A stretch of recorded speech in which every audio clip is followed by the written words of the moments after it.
Iran has weaponized a 21-mile stretch of water, turning a geographical bottleneck into a strategic chokehold on the global economy. This map shows the Strait of Hormuz, the narrow corridor between Iran, Oman, and the UAE. Commercial shipping traffic through this passage has plummeted by 90%. With that corridor blocked, thousands of cargo vessels are forced into a massive, costly detour around the southern tip of Africa. We are talking about 100 million barrels of oil every single week, and a full 20% of the world's liquefied natural gas, suddenly entirely cut off from normal transit routes. Goldman Sachs recently pointed out a critical paradox in this conflict. The U.S. Navy has the military capability to escort individual commercial ships safely through the area, but they lack the capacity to move enough ships to actually restore normal market volumes. Because the most powerful military in the world cannot force global energy prices down, the American economy is now locked into one of three distinct trajectories. Scenario 1 is a limited disruption, with a probability of 20 to 30%. In this timeline, diplomatic off-ramps work, the hostilities pause, and markets normalize after a brief panic. Scenario 2 is our high-probability base case, a prolonged partial disruption. Shipping threats persist for months, and crude oil prices settle permanently between $90 and $100 a barrel. To understand the threat, we have to look at the transmission mechanism. When a barrel of oil reaches that price, the logistics costs for shipping and aviation immediately skyrocket. There is a secondary, hidden tier of damage.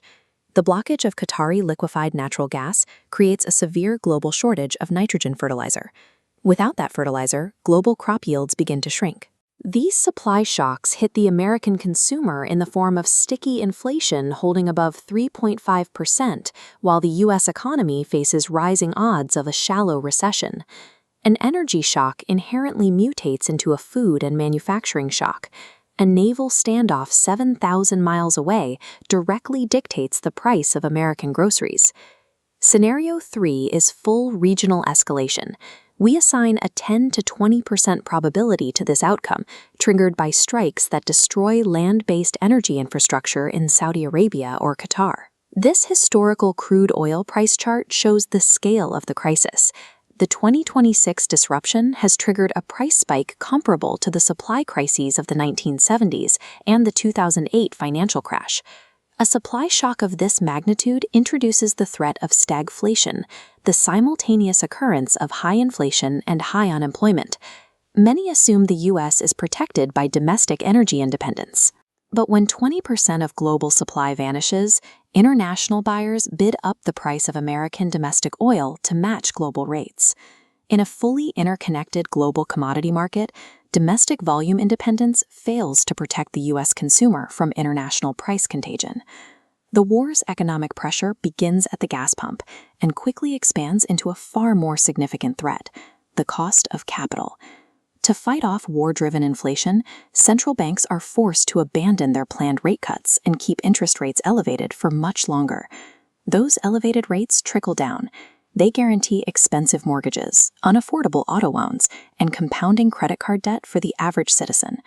The specific threshold that turns a prolonged headache into a severe global crisis is the physical destruction of Middle Eastern land infrastructure.